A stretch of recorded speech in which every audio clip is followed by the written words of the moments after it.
¿Cómo les va? Llegamos al encuentro número 11 de este curso de una propuesta de lectura del Apocalipsis.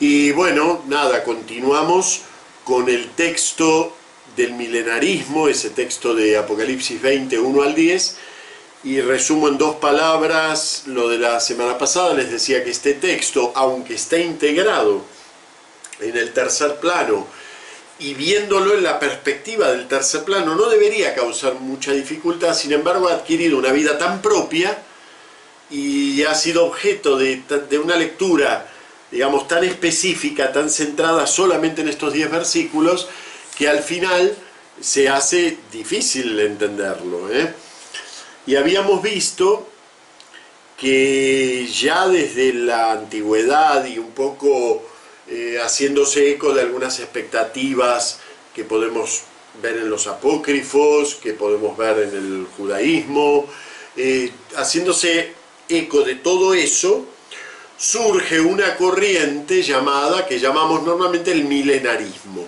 o quiliasmo. Y el milenarismo, ¿qué afirma? Afirma que antes de la venida definitiva del reino hay un periodo de paz y prosperidad de unos 1000 años. Bueno, el 1000 puede ser un término simbólico, no importa, pueden ser 10 años, da lo mismo. El tema es que este periodo de paz, de reinado corporal de Cristo, de reinado visible de Cristo,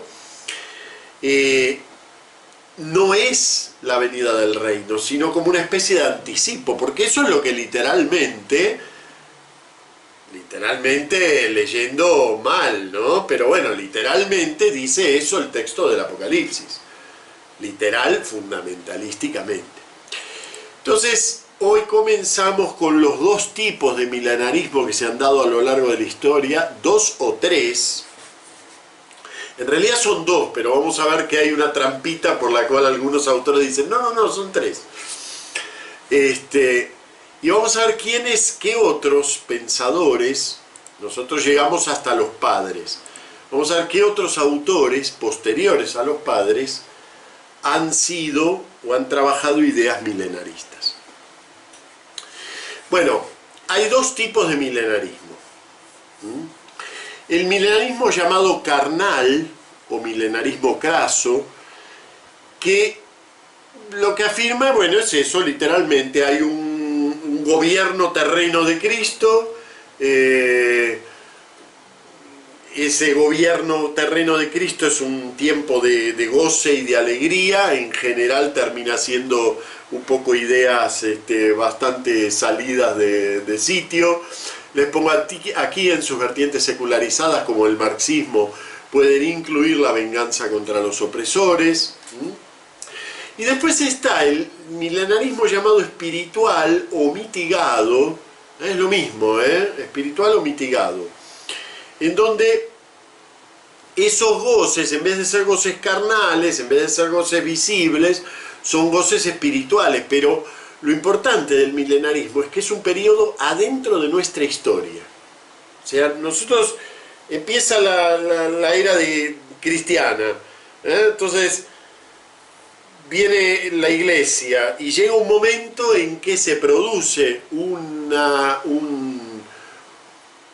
acontecimiento que en el Apocalipsis está descrito como encerrar a Satán en las profundidades del abismo por 1000 años, y comienza un reinado visible de Cristo.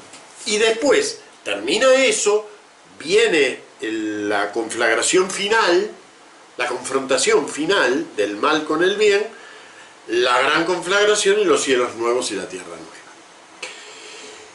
Claro, como eso es lo que está en el texto, es muy difícil si uno no piensa realmente lo que está diciendo el texto y en qué plano está hablando y desde qué perspectiva está hablando todo ese plano. Es muy difícil no hacer una lectura fundamentalista de este pasaje. Bien, como hay muchos autores milenaristas, tanto en un sentido literal, es decir, tomándolo del texto del Apocalipsis, como en un sentido derivado de esto, ahora veremos a través de quién, Entonces, claro, la Iglesia produjo una serie de documentos sobre el tema del milenarismo, sobre todo algunas declaraciones donde deja claro que el milenarismo no forma parte de las expectativas cristianas. Pero claro, como hay autores milenaristas, entonces ¿qué hacen? Distinguen, espiritual y mitigado en realidad es lo mismo para el caso, ¿eh? En la historia, para la Iglesia, espiritual y mitigado es lo mismo. Pero estos autores milenaristas distinguen entre espiritual y mitigado, de modo que las condenas que hablan siempre de mitigado solo le tocan a aquellos. Yo puedo seguir siendo milenarista espiritual porque no hay ningún documento de la Iglesia que lo prohíba. Es un poco chapucero porque en realidad cuando la Iglesia usa el término mitigado lo usa en el sentido del milenarismo espiritual. Pero bueno, de hecho es así. Bien, vamos a ver qué autores fueron o son, bueno, fueron milenaristas. Sobre todo les pongo aquí, bueno, este es el gran autor milenarista del medioevo, el abad Joaquín de Fiore. El abad Joaquín de Fiore fue un gran teólogo del siglo XII, con un sistema muy original. Dante, por ejemplo, lo ubica en el paraíso, pero muy arriba, si mal no recuerdo, al lado de San Bernardo. Bueno, Joaquín de Fiore fue un abad, primero fue franciscano, después fue cisterciense, fundador, y elaboró todo un sistema, va mucho más allá del capítulo 20 del Apocalipsis, pero realmente se nutre de aquí, de ahí sale el núcleo, pero todo su sistema es una amplísima lectura de las Escrituras, amplísima, es decir, en donde llega a encontrar la correspondencia punto a punto del Antiguo Testamento con el Nuevo. ¿Y qué esperaba Joaquín de Fiore? Bueno, Joaquín de Fiore esperaba el surgimiento, así como hubo una era del Padre, el Antiguo Testamento, y hay una era del Hijo, el Nuevo Testamento.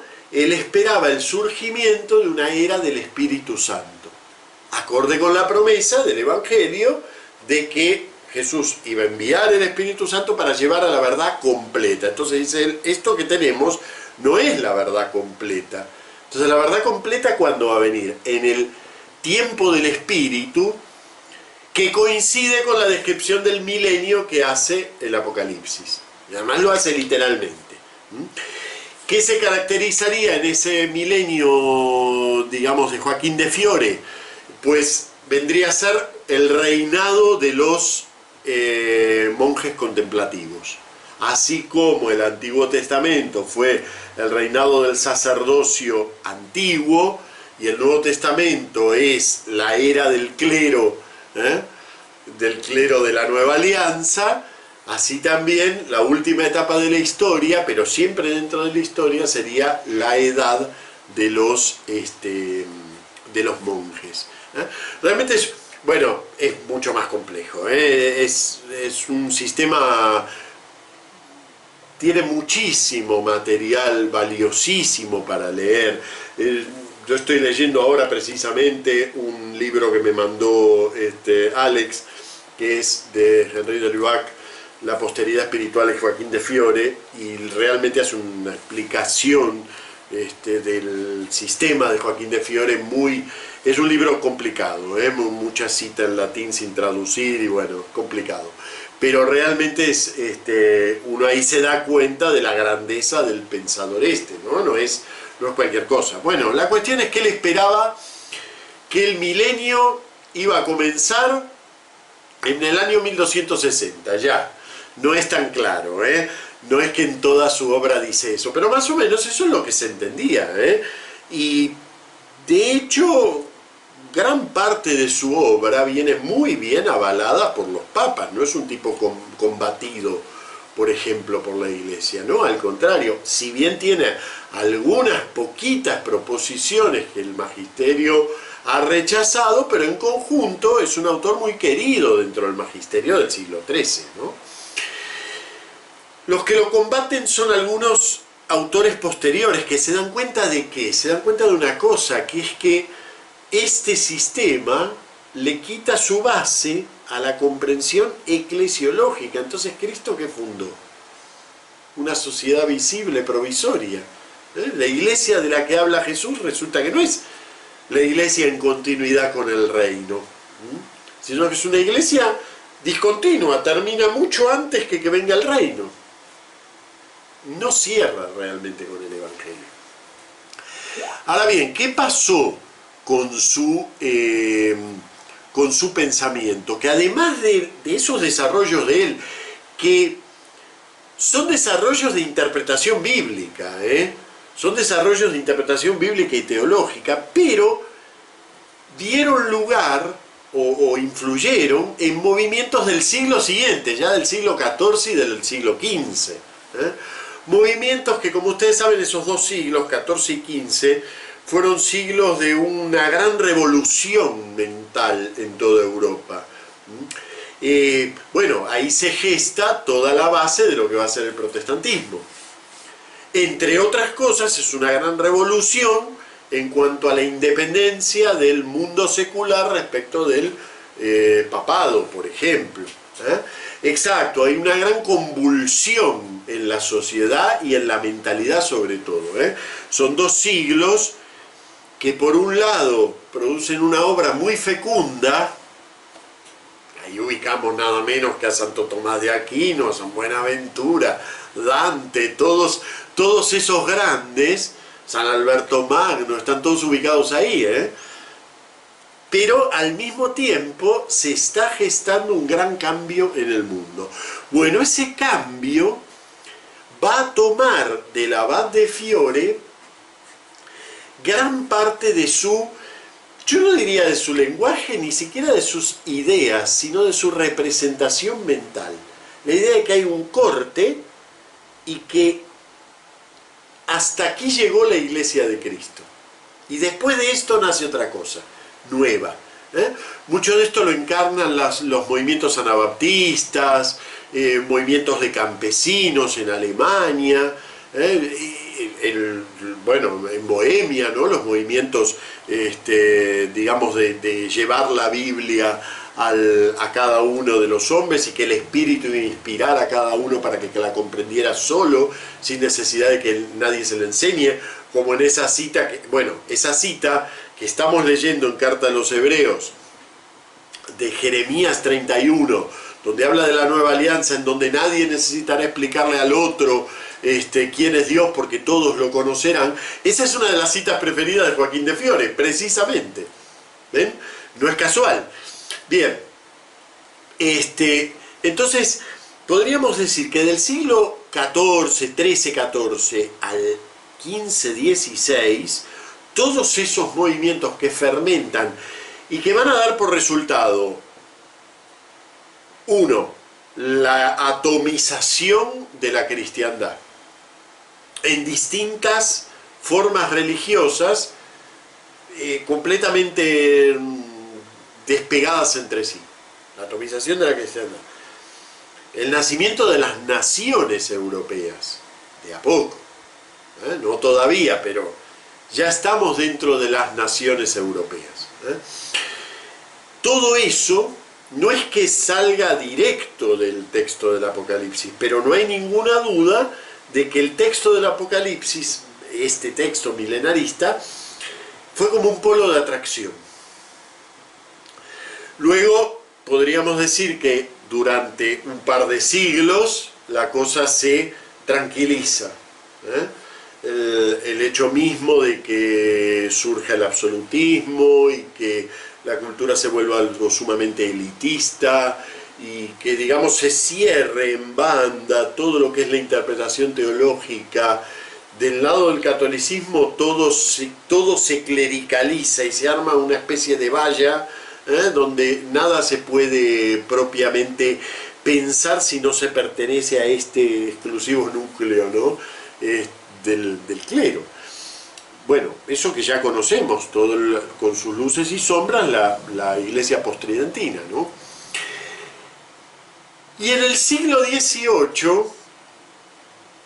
finales del siglo XVIII, surge en Latinoamérica un pensador llamado Lacunza, un jesuita, pero en un momento en que el jesuitismo está disuelto, ¿no?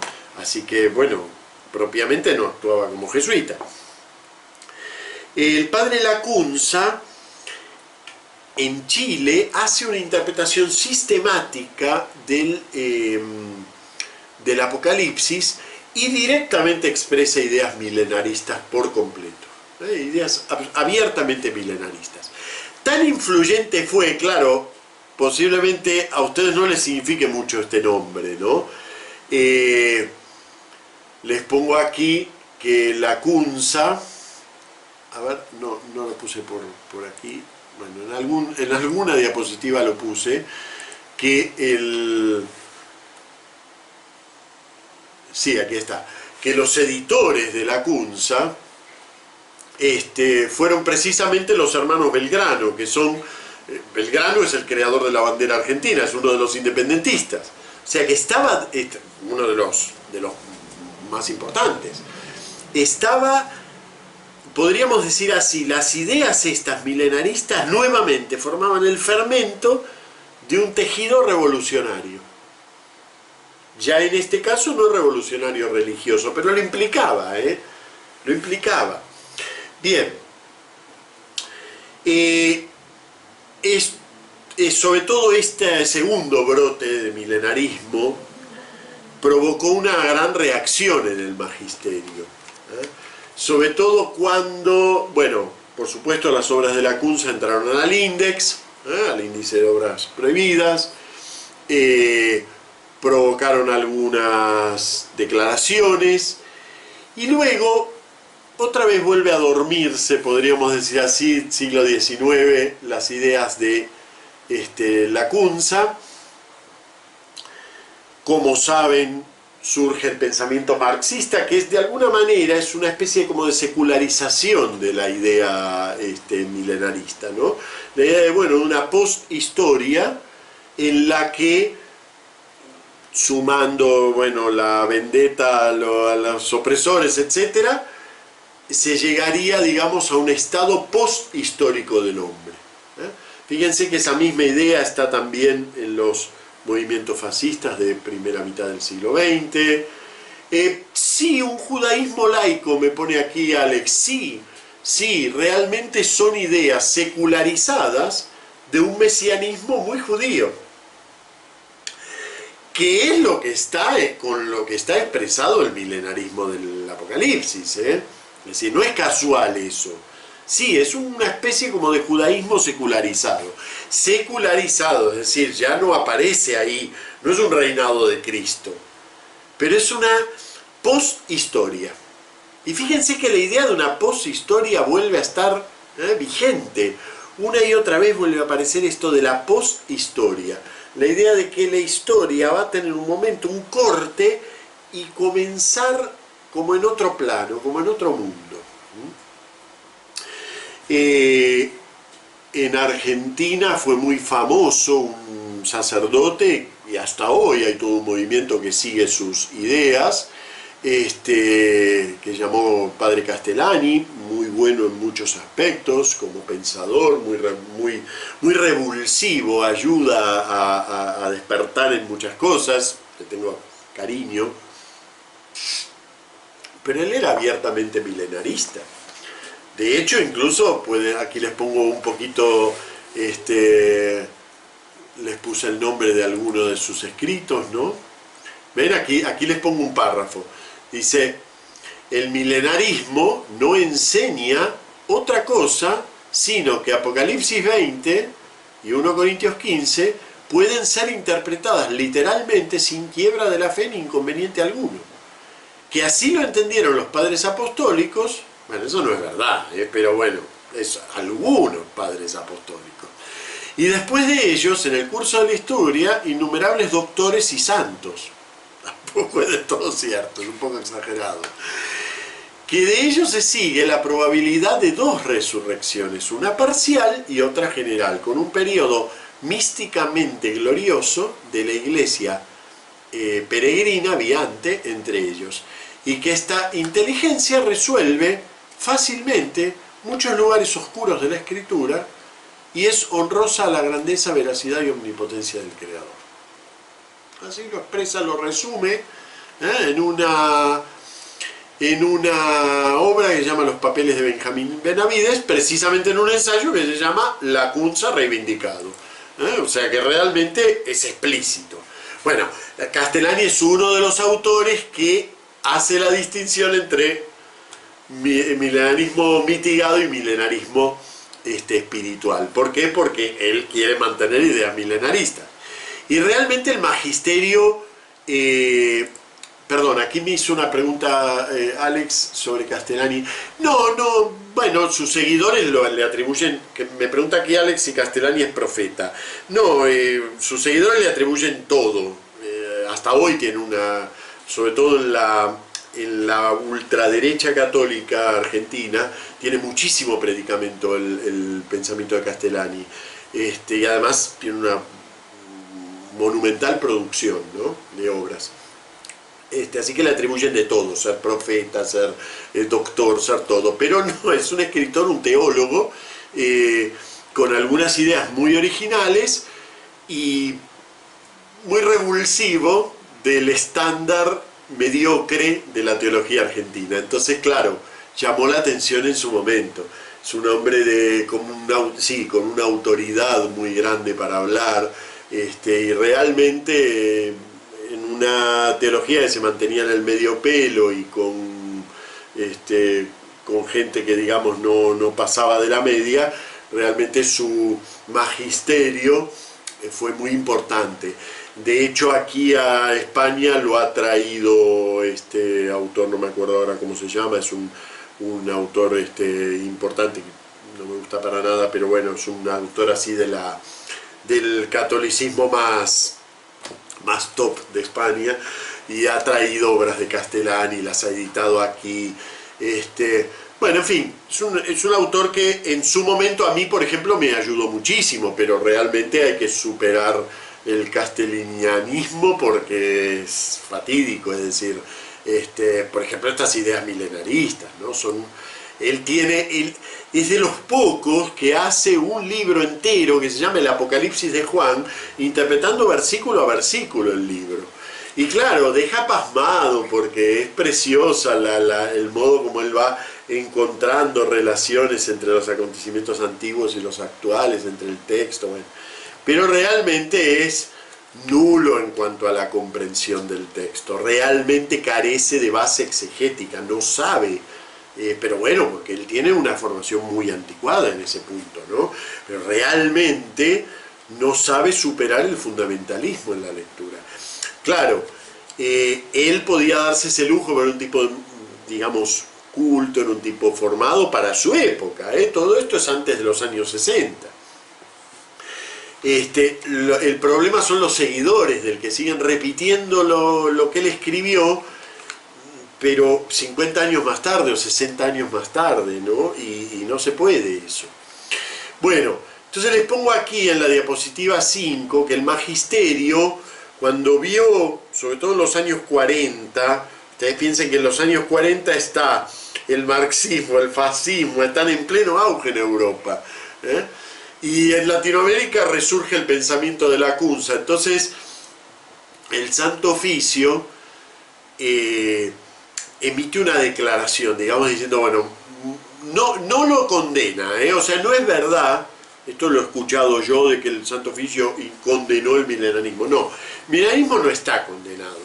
¿Por qué no está condenado? Bueno, pues es verdad, porque algunos padres apostólicos fueron milenaristas, entonces muy difícil condenar una postura que abiertamente la han mantenido algunos padres apostólicos, ¿no? No se puede condenar así. Pero sí que lo ha calificado de peligroso para la fe. Pongo aquí el texto, en estos últimos tiempos se ha preguntado más de una vez a esta Suprema Sagrada Congregación del Santo Oficio qué haya de sentirse del sistema del milenarismo mitigado.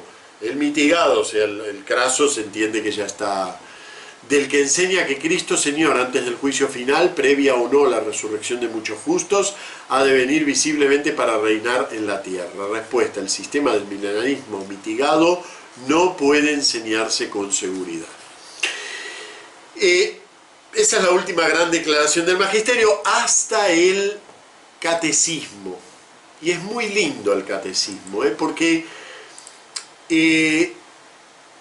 por fin, una vez, y fíjense que pocas veces la Iglesia se larga a explicar sobre este tema, retoma la cuestión de estas representaciones sobre el último tiempo, y recoge un poco en una misma unidad, así no hace una interpretación de detalle del capítulo 20 del Apocalipsis, pero recoge en una misma unidad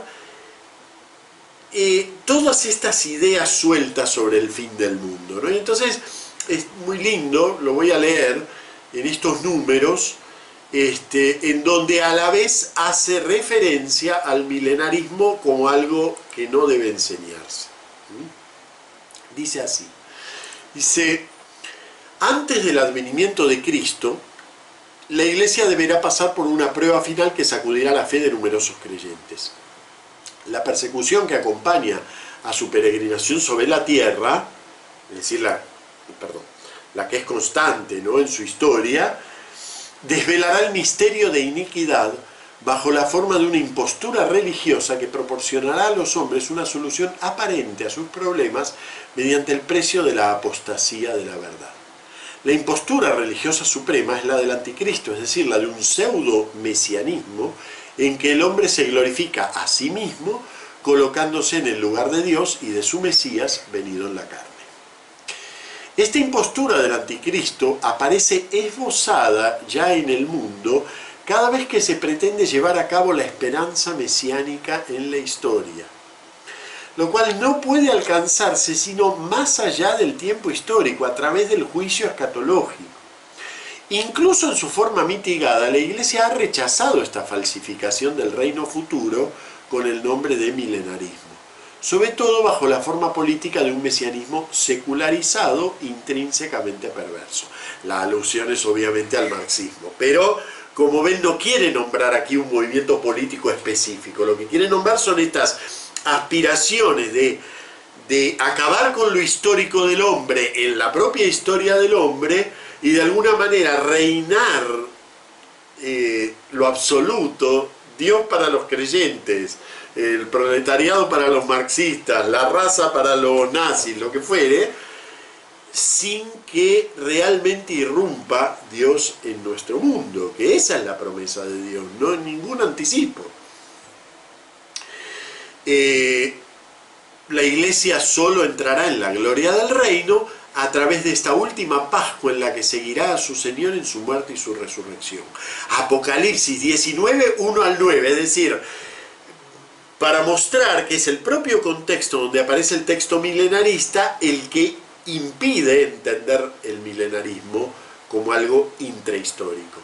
El reino no se realizará, por tanto, mediante un triunfo histórico de la Iglesia, en forma de un proceso creciente, sino por una victoria de Dios sobre el último desencadenamiento del mal.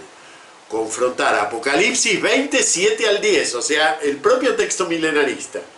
Y con el texto milenarista dice, no, momentito, ¿no ven que el propio texto milenarista no habla de un triunfo intrahistórico? Que hará descender desde el cielo a su esposa, Apocalipsis 21, el triunfo de Dios sobre la rebelión del mal, tomará la forma de juicio final, Apocalipsis 20, 12, después de la última sacudida cósmica de este mundo que pasa.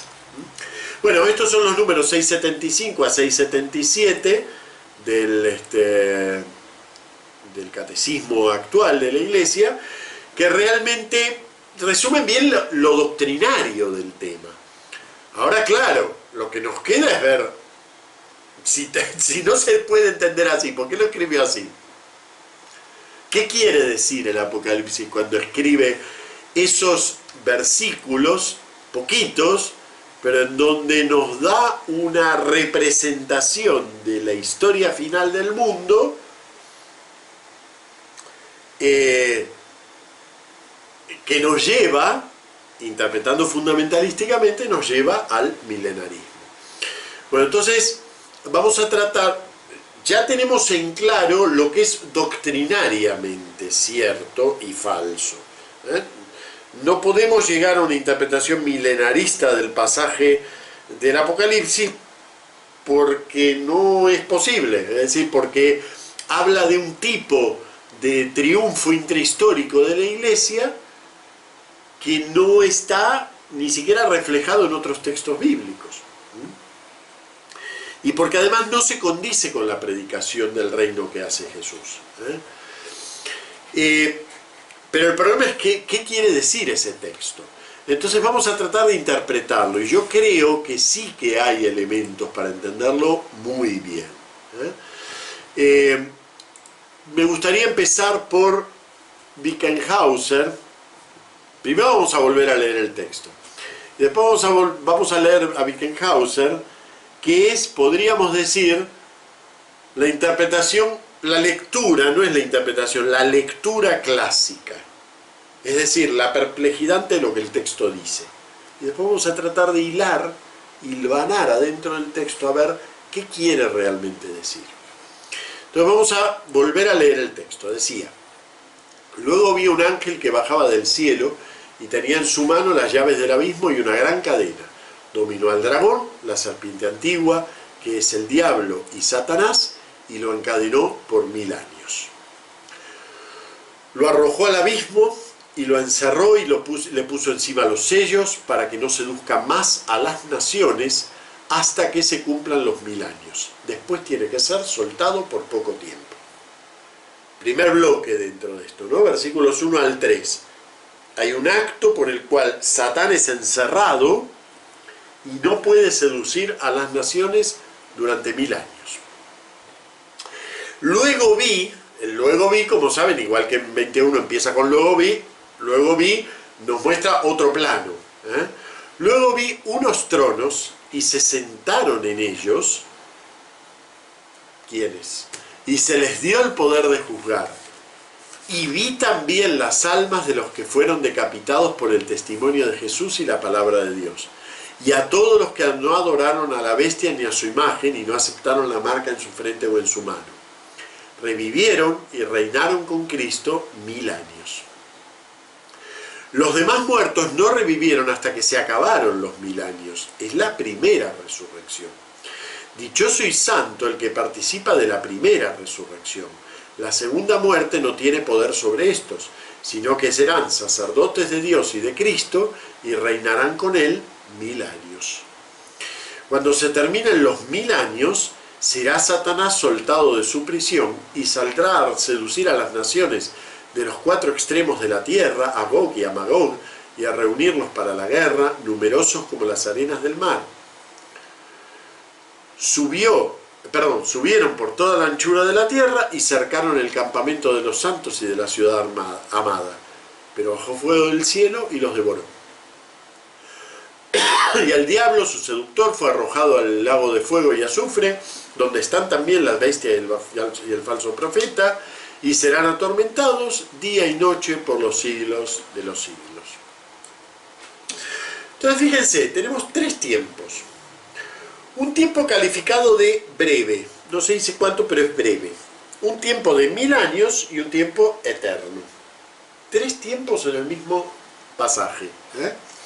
Bien, vamos a ver cómo lo lee un tratadista clásico. Dice: la perícopa 24 al 10 está redactada en términos tan concisos que no da pie para formar una idea exacta de este reinado de 1000 años. Lo único que se puede sacar en claro es que se realiza en la tierra, quizás en Palestina, con Jerusalén por capital, y que fuera de los ciudadanos del reino mesiánico viven en la tierra también otros hombres. Solamente han sido aniquilados Babilonia y las 2 bestias, con sus respectivos ejércitos, pero no se da el menor detalle sobre las condiciones de vida de este reino, que en su totalidad, o al menos en gran parte, está compuesto de resucitados. Bueno, así lo lee literalmente un tratadista sobre el Apocalipsis. Bien, vamos a tratar de elaborar algo nosotros. Lo primero que tenemos que tener presente, recordar por supuesto, es que, esperen un poquito, yo tenía por aquí está. Lo que podríamos decir la regla fundamental, ¿no? Es decir, si el texto es un símbolo, hay que entenderlo como símbolo, y por lo tanto cualquier lectura literal queda olvidada. Si el texto es un fragmento futurológico, hay que entenderlo como futurológico, y por lo tanto ya no es simbólico. Si el texto es una metáfora, hay que entenderlo como metáfora. Eso es lo que a mí me llama la atención de algunos intérpretes, como esto que les acabo de leer de Wickenhauser. Él da como literal lo que allí dice, pero después más abajo dice, bueno, debe ser una especie de metáfora, porque literalmente no tiene sentido. Claro que no tiene sentido literalmente, porque no es una futurología, no es una visión del futuro.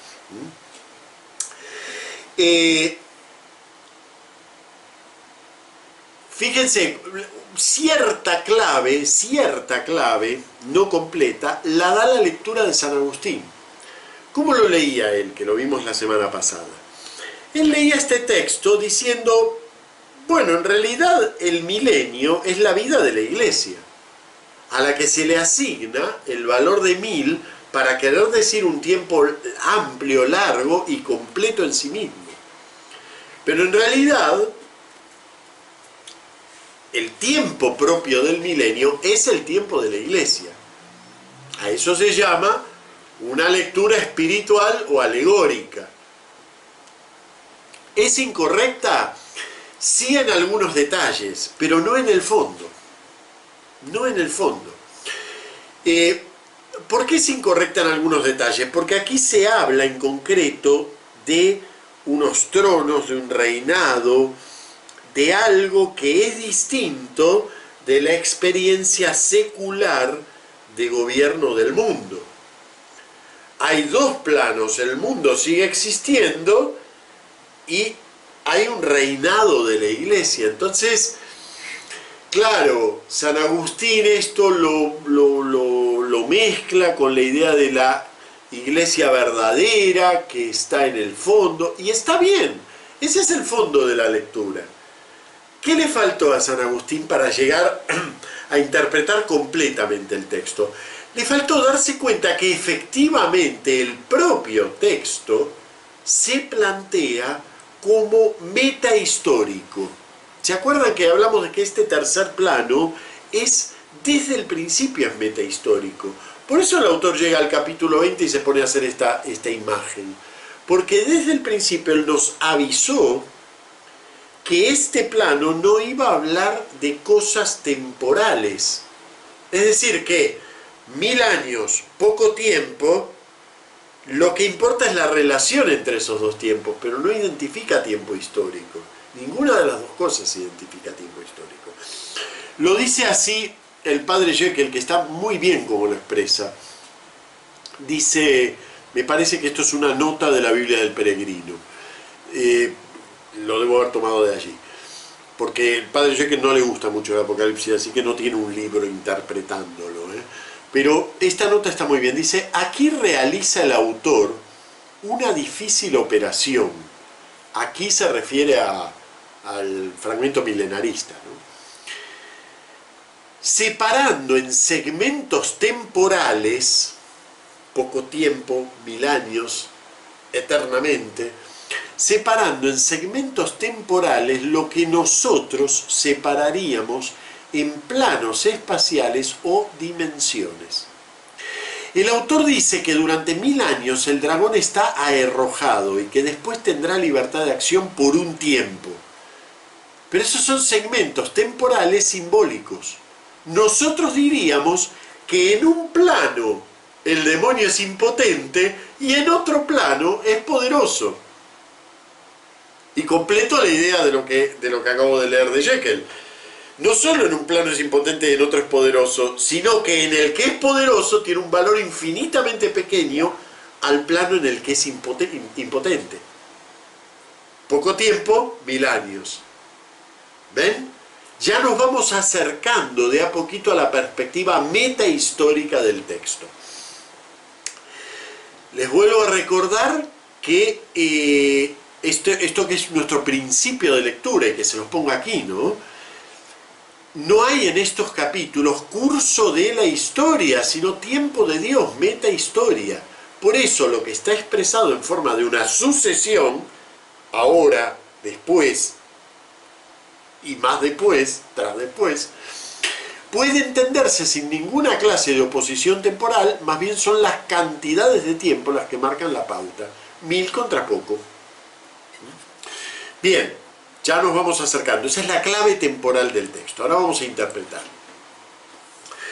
Por lo pronto, en el versículo 4 tenemos esa curiosa expresión. Volvamos a leer ese versículo 4, que dice: luego vi unos tronos y se sentaron en ellos, y se les dio el poder de juzgar. Y vi también las almas de los que fueron decapitados por el testimonio.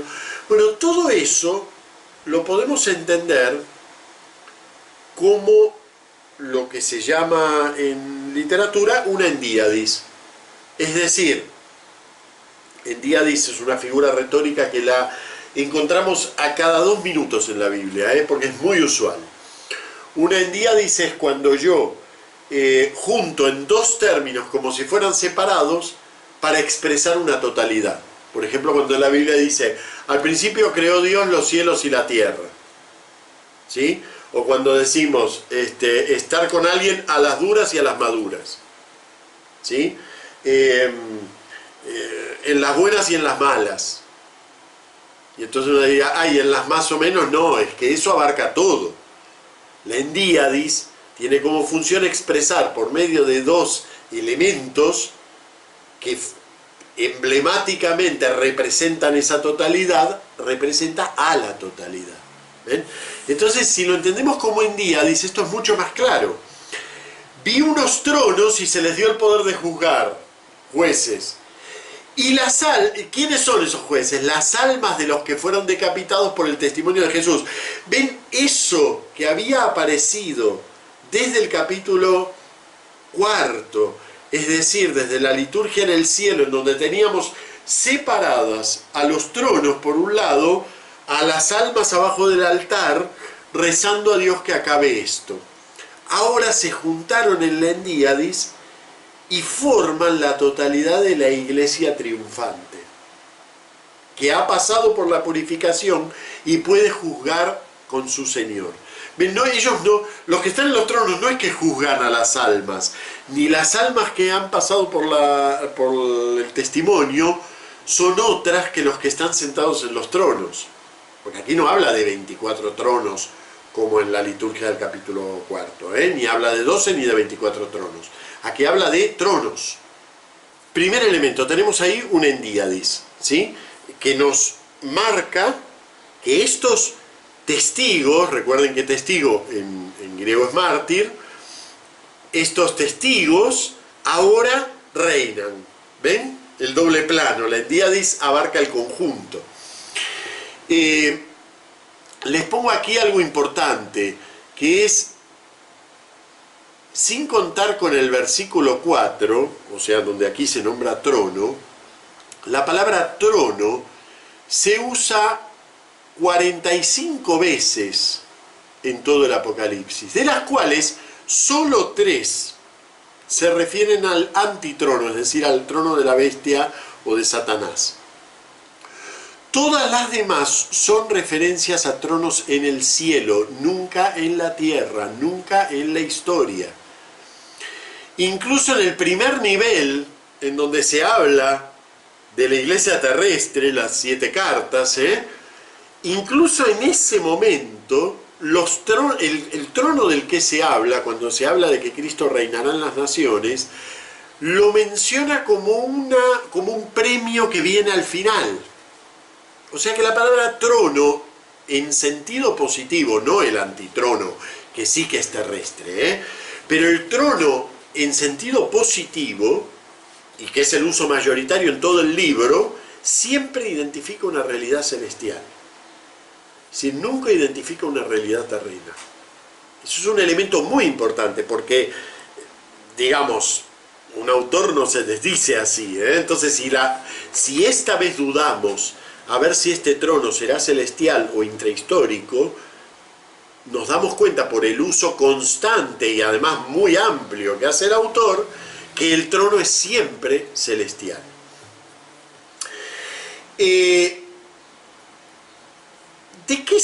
¿Qué tipo de reinado es este que está hablando? Bueno, aquí yo hago mi hipótesis de lectura. Yo creo que el autor está o reflejando o proponiendo, posiblemente proponiendo, el culto, el reinado visible de los mártires en su iglesia. El culto a los mártires, que de algún lado salió.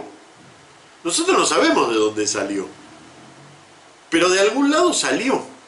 Es decir, hasta el siglo II no hay culto a los mártires y de repente empieza a aparecer. En una fe, en una estructura mental religiosa, donde la veneración de imágenes está estrictamente prohibida, como es la fe judía de origen. Entonces, ¿de dónde salió? Bueno, pues mi hipótesis de lectura es que estos 10 versículos, el reinado milenario, le da soporte simbólico a la idea de que, de alguna manera, aquel que ya ha ganado la batalla en el martirio, ya ha entrado en el reino, y el reconocimiento de su iglesia es esa primera resurrección, que es lo que de hecho nosotros hacemos hoy con la canonización. Claro que la canonización aparece 16 siglos después, pero fíjense que a partir del siglo II esto se va afianzando. La idea de que realmente el santo no es solamente alguien que está con Cristo, sino alguien que participa activamente en la vida de su iglesia hoy. Entonces tenía razón San Agustín cuando decía que el milenio era la vida de la iglesia, pero con una salvedad. No se refiere al plano de la iglesia histórica, jerárquica, temporal, les pongo aquí. No es ese el plano de iglesia que está reflejando, sino el plano de la iglesia mística, el de la comunión de los santos. Es decir, realmente el que ha participado de esa primera resurrección ya no participa del juicio, porque ya está reinando con Cristo. De hecho, incluso en nuestras representaciones medievales del juicio, los santos forman parte del tribunal. No están del lado de los juzgados, sino del lado de los jueces. Los santos son, junto con Cristo, jueces del mundo. Eso es lo que está, desde mi punto de vista, reflejado en este fragmento del milenio. Es decir, que el autor o refleja algo que está empezando a meditarse en su época, o expresa la necesidad de algún modo llevar a visibilidad el reinado de estos mártires. Quizás es las dos cosas. Es decir, como no sabemos exactamente de dónde sale el culto a los mártires, que ya se ve en las catacumbas, como no sabemos exactamente cómo llegó, entonces posiblemente su origen es complejo. No se le ocurre a un tipo, no se le ocurre a la Apocaleta, voy a proponer el culto a los mártires. No, posiblemente empieza el culto a los mártires, entonces algunos niegan la legitimidad de ese culto, lo impiden, dicen, no, esto no va. Entonces el Apocaleta, con su autoridad apostólica, dice, ¿por qué no va a ir? Sí, claro que sí.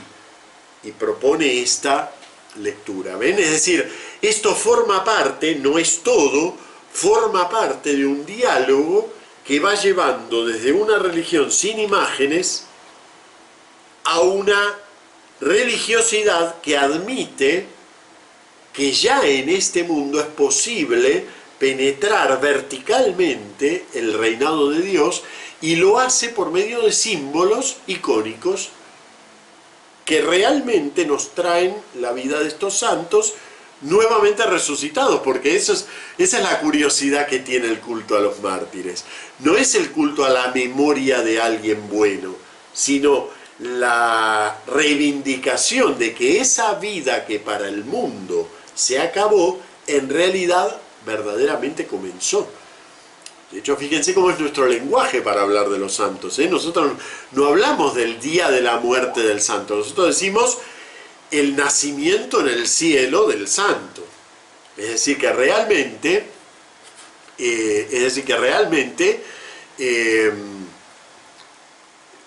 es una primera resurrección, ¿eh? Ese reconocimiento que la Iglesia hace de los santos.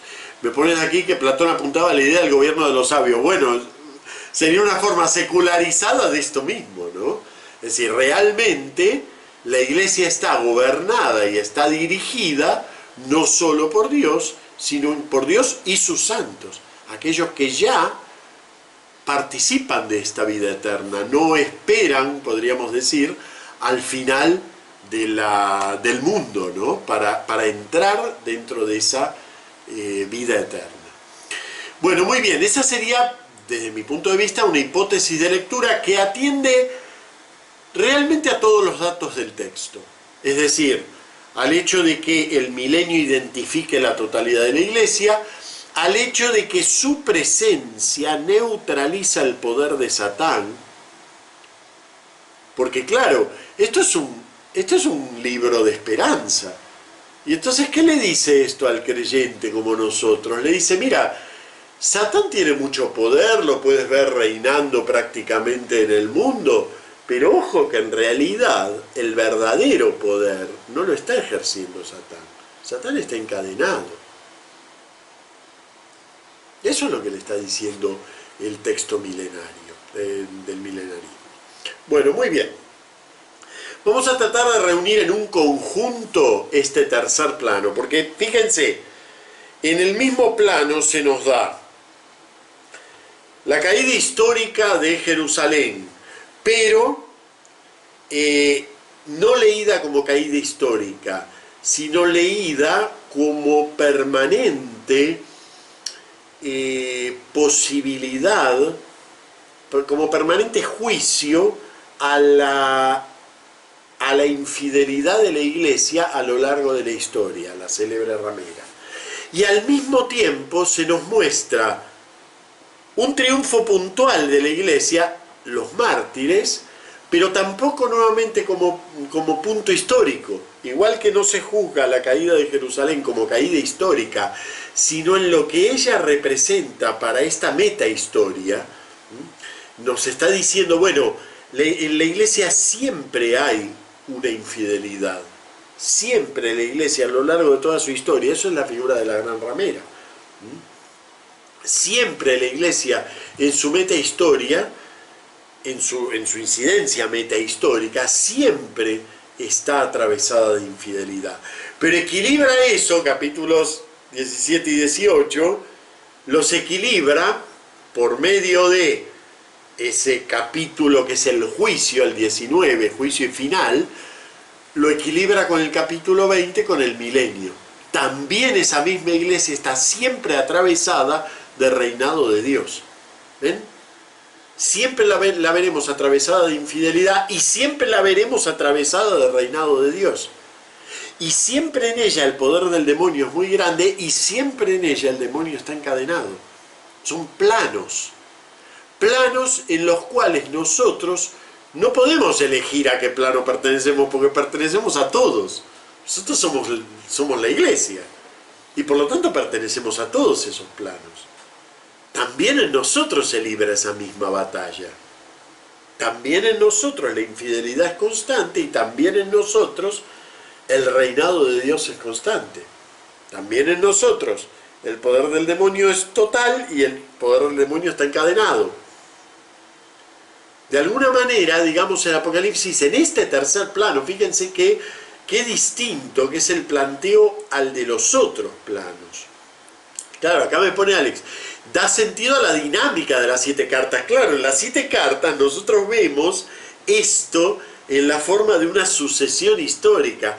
y de alguna manera nos sentimos como más cómodos. Ya se nos complica un poco en el segundo plano, pero siguen siendo septenarios, sucesiones históricas. Siguen siendo ramilletes de tiempo. Pero aquí en el tercer plano ya no ocurre tiempo. Ya no es tiempo. Ya lo que ocurre aquí es simultáneo, digamos, es una dialéctica interior a la iglesia misma. Les pongo, a pesar de que la célebre ramera es una figura eclesial, en tanto fornica con los reyes de la tierra, se convierte en la Gran Babilonia. Y eso es lo que es calificado precisamente de misterio. Misterio no es a ver cuál será la ciudad, no, la ciudad está clara cuál es. Porque se habla de la gran ciudad, donde fue crucificado su Señor. O sea que ese no es el misterio. El misterio es cómo puede, al mismo tiempo, fornicar con los reyes de la tierra, estar arrojada al demonio, y que el demonio no tenga en realidad poder sobre ella. Porque, les pongo aquí, la caída de la Gran Babilonia es la transparencia en la que se muestra la liturgia triunfal en el cielo. Y esta liturgia a su vez es el fundamento de la liturgia que la iglesia celebra en su milenio. Entonces cada vez que la iglesia celebra el triunfo de los mártires, el triunfo de esa sangre derramada, en el acto litúrgico se une a esa iglesia celestial que está celebrando el triunfo por sobre la célebre ramera, el triunfo por sobre su propia infidelidad. ¿Ven? Volvemos a leer el párrafo. La caída de la Gran Babilonia es la transparencia en la que se muestra la liturgia triunfal en el cielo. O sea, 17-18 es la transparencia en la que se muestra 19.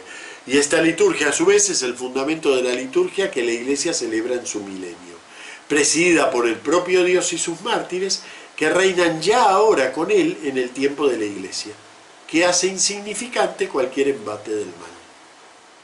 Ese sería... Pero ven que no se puede leer solo.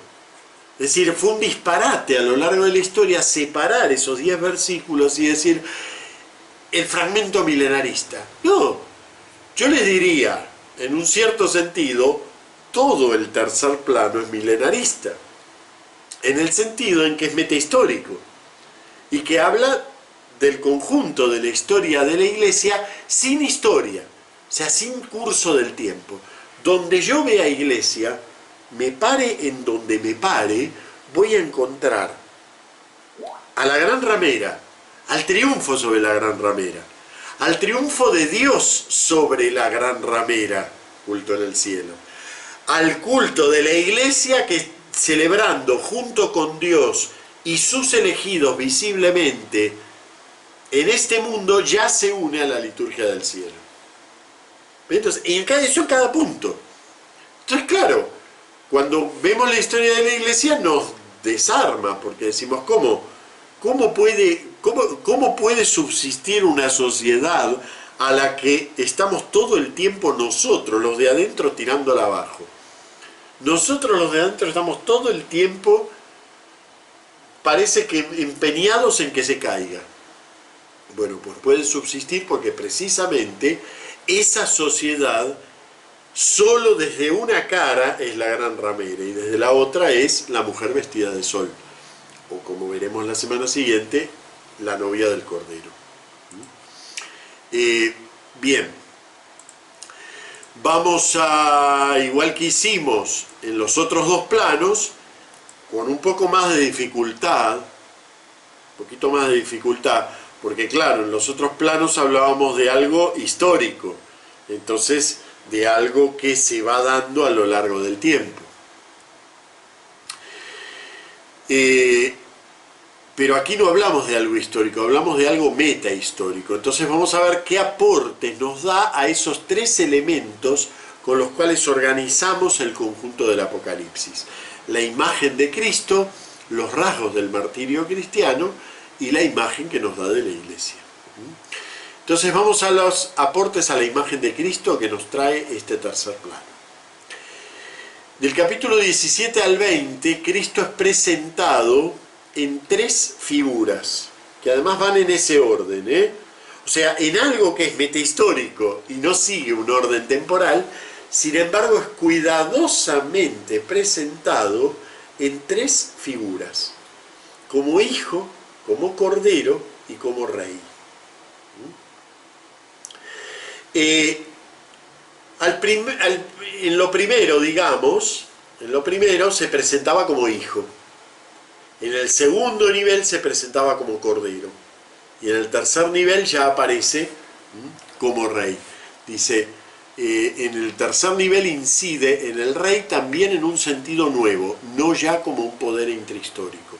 Así como el hijo tuvo que ser depurado como imagen, y el cordero tuvo que ser depurado como imagen, entonces también la figura del rey, y precisamente este capítulo 20, ayuda a que la figura como rey sea depurada de su representación intrahistórica.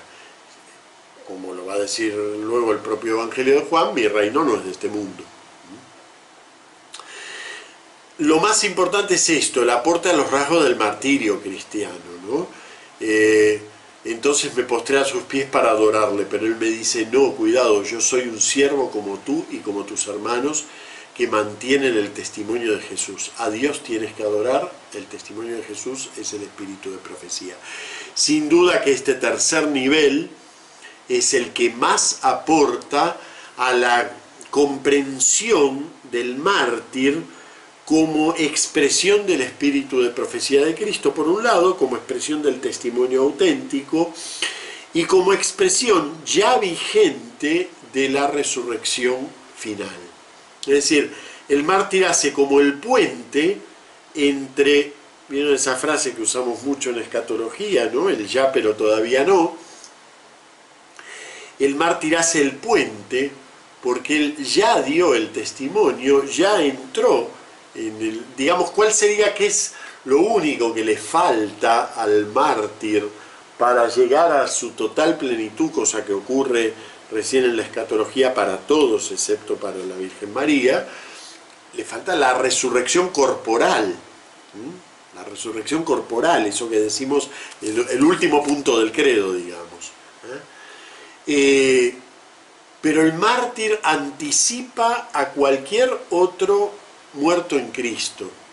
¿Por qué? Porque el mártir ya reina litúrgicamente. Por supuesto, para el texto no existe otra categoría más que el mártir. Nosotros luego hemos agregado otros tipos de categorías a este reinado litúrgico. Y hoy celebramos a San Benito con toda la pompa y no fue mártir. Pero fíjense qué curioso, el calendario santoral que expresa el reinado litúrgico de los santos sigue llamándose martirologio, a pesar de que no consta solo de mártires. Se sigue llamando martirologio. ¿Por qué?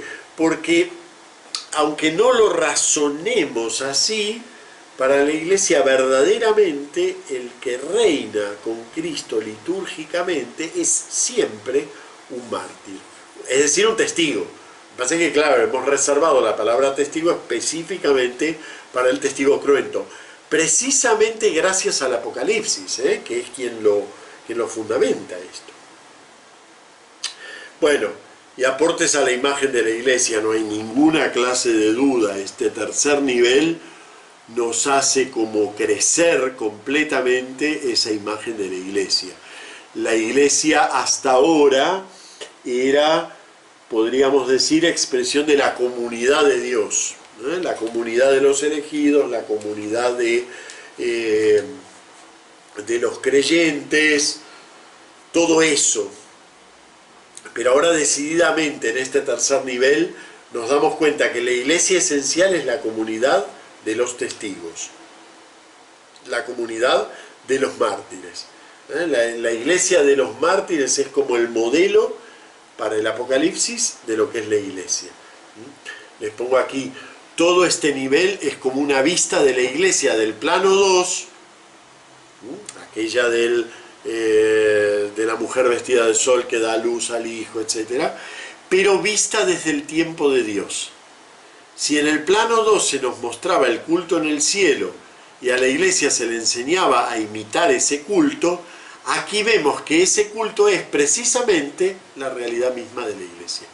La iglesia es esencialmente culto a Dios y esencialmente es romper el tiempo del mundo con la irrupción del tiempo de Dios. Romper el tiempo del mundo. Y también nos muestra un aspecto de la iglesia que, claro, siempre nos cuesta entenderlo, ¿no? Ya Cristo lo anticipó constante en su predicación. La iglesia es la iglesia de la persecución, y es la iglesia que reconoce en los que han sido perseguidos aquellos que han realizado la imagen más perfecta de Cristo, perseguidos en el nombre de Cristo, ¿no? La imagen más perfecta de Cristo. Y les pongo aquí como un poco como resumen de lo que es la iglesia martirial. Ella existe por ellos y para ellos. Si no tuviéramos otra función de la iglesia, bueno, la iglesia es la que reconoce en este mundo quienes realmente han atravesado la historia con el tiempo de Dios, con la metahistoria. Si la iglesia no tuviera otras cosas para hacer, y entonces ahí uno se da cuenta cuáles son los planos importantes dentro de la vida de la iglesia, ¿no? Precisamente el plano más importante de la vida de la iglesia es este de arbitrar y reconocer quiénes son realmente aquellos que han atravesado el tiempo de este mundo por medio del tiempo de Dios. Es decir, reconocer la figura de estos testigos de Dios. Y por lo tanto, es la que erige esos tronos de los que habla el capítulo 20. Bueno, muy bien. Y con esto terminamos prácticamente, porque nos quedan 2 capítulos nada más, terminamos prácticamente la organización del Apocalipsis. La semana que viene vamos a leer los dos capitulitos, bueno, no vamos a leer los capítulos, vamos a hacer como hicimos hasta ahora, es decir, leer un poquito, ver la figura de la novia del Cordero, la cuarta figura femenina que nos falta. Es la sección menos desarrollada de todo el Apocalipsis, y vamos sí a tratar de resumir un poco la marcha de estos 4 planos. Cuando ya tengamos los 4 planos y ya tengamos los 4 aportes a la imagen de Cristo, los 4 aportes a los rasgos del martirio cristiano y a la imagen de la iglesia, vamos a tratar de comprender un poco la marcha de estos planos, cómo se organizan entre sí. Por ahora tenemos un cierto como desequilibrio, ¿no? Porque tenemos 2 planos históricos, un plano que se desarrolla en la historia, podríamos decir así, mundana, un plano que se desarrolla en la historia, podríamos decir así, espiritual, segundo, y un plano que atraviesa esto, que es este. Pero bueno, nos falta precisamente otro, que también es un plano metahistórico y también la atraviesa. Cuando tengamos todo ese conjunto podremos, creo yo, entender más completamente el planteo de conjunto que hace el libro del Apocalipsis. Bueno, y con esto cerramos nuestro encuentro de hoy. ¿Sí? Gracias. Bueno, muy bien. Hasta la semana que viene.